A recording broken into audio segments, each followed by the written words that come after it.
नमस्कार. नवीन व्हिडिओमध्ये तुम्हा सर्वांचं सहर्ष स्वागत. तर आज आपण बनवणार आहोत खमंगदार असे टेस्टी मुरमुरे.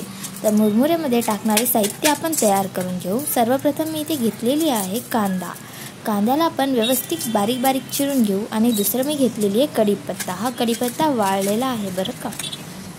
कांद्याला एकदम बारीक बारीक व्यवस्थित चिरून घेऊ आणि त्यानंतर आपण आपला खमंगदार असा टेस्टी मुरमुरा तयार करू.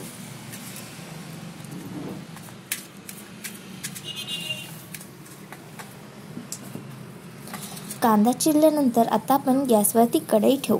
कढई व्यवस्थित गरम झाल्यानंतर त्यामध्ये थोडंसं तेल टाकू. तसं हा तेल अर्धा माप तेल टाकलेलं आहे. तेल गरम झाल्यानंतर त्यामध्ये पहिले मोहरी टाका. मोहरी तडतड झाल्यानंतर त्यामध्ये जिरा टाका.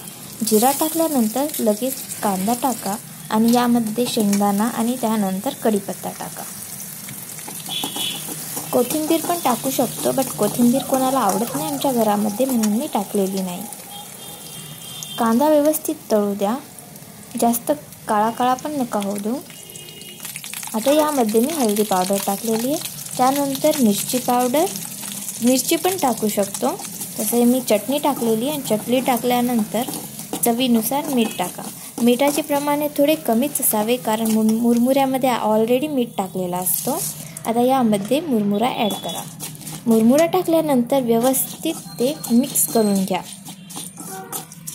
आता गॅस बंद करून टाका. गॅस बंद केल्यानंतर हे सगळं मिक्सिंगचा प्रोसेस करा.